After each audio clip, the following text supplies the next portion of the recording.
প্রথমে তাকে একটু কানটাকে আপওয়ার্ডস ল্যাটারালি প্রেস করে একটু ক্যানেলতে দেখার চেষ্টা করব ক্যানেলে কোনো সমস্যা আছে কিনা।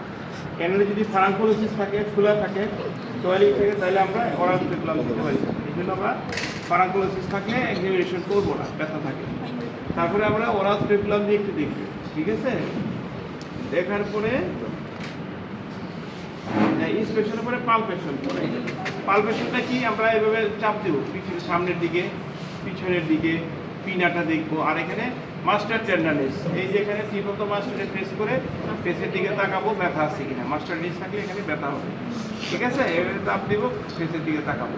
তাহলে পিউরিকুলার, পোস্টিকুলার, মাস্টার টেন্ডারনেস দেখলাম।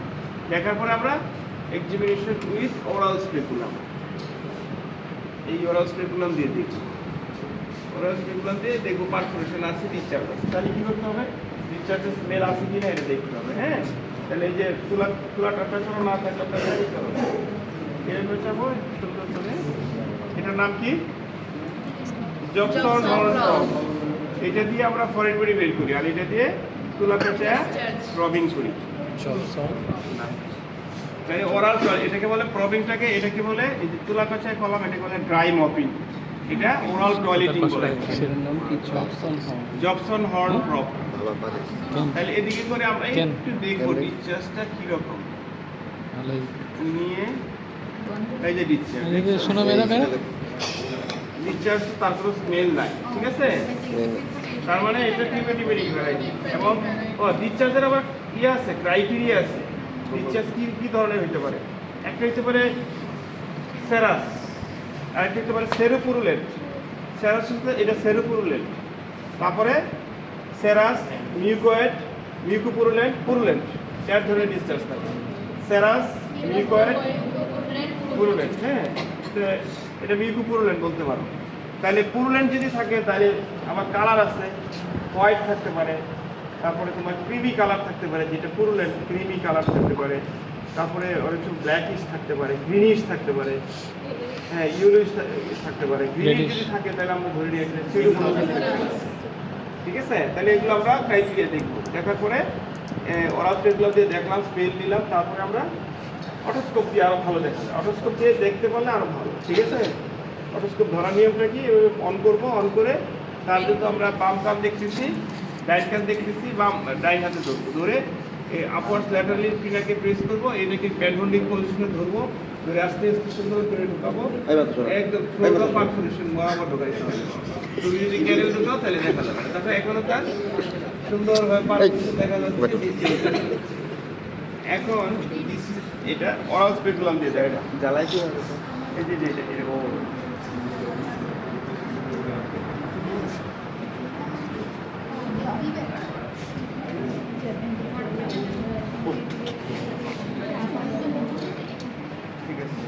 ওরাল স্পেকুলাম দিয়ে দেখলাম। দেখার পরে আমরা কি করবো, ডিসচার্জটা স্মেল নিলাম। তারপরে আমরা এরপরে কি টেস্ট করবো, এরপরে হচ্ছে facial CF test, facial nerve fistula, আর এটা হচ্ছে tuning fork test, CF test করবো। তাহলে প্রথমে আসো fistula test, tuning fork test. Tuning fork আছে, এই দেখো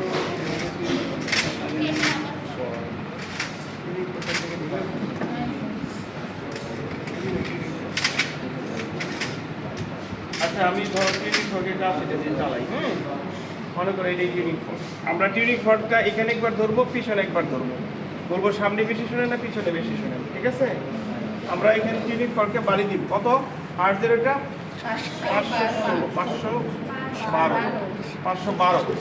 আমরা ওই যে টিউনিং ফর্ক তো দেখছি এরকম থাকে, তাই না? ফুড প্লেটে এই ফর্কে এখানে বাড়ি দিব, দিয়ে সামনে 1 সেন্টিমিটার দূরে ধরবো, 1.5 সেন্টিমিটার দূরে, এবং আপার 1/3 2/3 জাংশনটা এক্সট্রারি ক্যানেল বরাবর যাবে, এভাবে ধরতে হবে, ঠিক আছে? ধরে বলবো সামনে এখানে একবার ধরবো, কিছুক্ষণ রাখবো 30 সেকেন্ড, তারপর আবার পিছনে ধরবো 30 সেকেন্ড, বলবো যে সামনে বেশি শুনে না পিছনে বেশি শুনে। Thank you.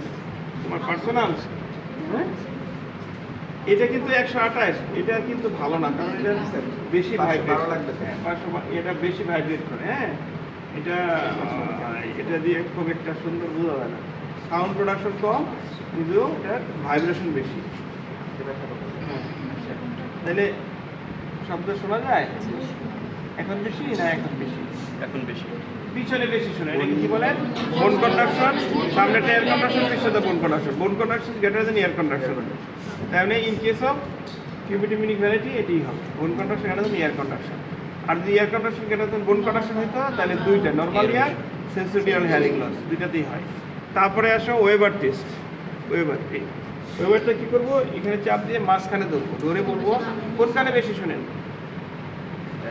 এখানে বেশি শুনে, তার মানে lateralize to the deafened ear in case of conductive hearing loss. আর যদি সেন্সোরিয়াল হেয়ারিং লস হয় lateralize to the better ear, ঠিক আছে? আর এখানে lateralize to the deafened ear in case of conductive hearing loss. আর সেন্সোরিয়াল হেয়ারিং ক্ষেত্রে যদি তার এইখানে সেন্সোরিয়াল হেয়ারিং লস থাকতো তাহলে সে ওইখানে ভালো শুনতো, এইখানে তো দেরি। আচ্ছা, এটা ওয়েবার টেস্ট। তারপরে আসো এবিসি টেস্ট। এবিসিটা কি? এখানে চাপ দিব, চাপ দিয়ে এখানে প্রেস করে এখানে চাপ দিয়ে এখানে ধরবো, ধরে বলবো শব্দ শোনা শেষ হওয়া পর্যন্ত।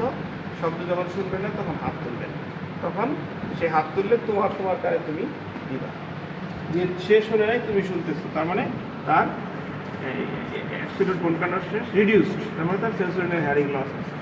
তাহলে এই তিনটা টেস্ট পারা যাবে তো? এটা কিন্তু একদম অস্তিত্বে আসতে পারে, ভাইভাতে ধরবে সব জায়গায়, এবং এটার ইন্টারপ্রিটেশন একদম সবার একদম ক্লিন কাট মুখস্থ থাকতে হবে, কোনো গ্যাপ রাখা যাবে না। তাহলে বিসি গ্রেটার দেন এসি মানে কন্ডাক্টিভ হেয়ারিং লস, আর এসি গ্রেটার দেন বিসি মানে normal or sensorial hearing loss. Weber lateralize to the deafened ear in case of conductive hearing loss. Weber lateralize to the better ear in case of sensorial hearing loss. তারপরে হচ্ছে ABC reduce or equal. Equal মানে normal, আর reduce মানে sensorial hearing losses. তাহলে এটা গেল। তারপরে আসে facial nerve test. Facial nerve কীভাবে টেস্ট করবো? We know there are 5 branches of facial nerve. This arrangement is called face and signals. শয়তানের 5 পা। আসলে এটা একটা শয়তান, কারণ আমরা অপারেশন করতে গিয়ে এত প্রবলেমে পড়ি। এক হচ্ছে মাস্টারেক্টমি করার সময় ফেশিয়াল নার্ভ খাইয়ে দিই, তখন মুখ বাঁকা হয়ে যায়, চোখে পানি পড়ে, চোখ বন্ধ করতে পারে না। আবার হচ্ছে যে এই প্যারোডিড অপারেশন করতে গেলে ঝামেলা। প্যারোডিড গ্ল্যান্ড, যখন আমরা প্যারোডিডেক্টমি করবো, এটা ফেশিয়াল নার্ভ প্যারোডিড গ্ল্যান্ডের দুইটা সুপারফিশিয়াল ডিপ পার্টের মাঝখান দিয়ে যায়, তখন আমরা ফেশিয়াল নার্ভ প্যারালাইসিস করে ফেলি। তারপরে সাবমেন্ডিবুলার গ্ল্যান্ড, এদিকে ছোট্ট টিউমার, তুমি ইনজেকশন দিলা, আর তার সাথে সাথে মার্জিনাল মেন্ডিবুলার নার্ভ চলে যায়, তখন হাসি দিলে মুখের দিকে বাঁকা হয়ে যায়। তাহলে এই যে শত্রুগুলো, এগুলোকে আমাদেরকে we have to combat all this branches of the facial nerve then surgery. এই জন্যই ইএনটিটা মানে ফেশিয়াল নার্ভের জন্য একটা জটিল সাবজেক্ট হয়ে গেছে।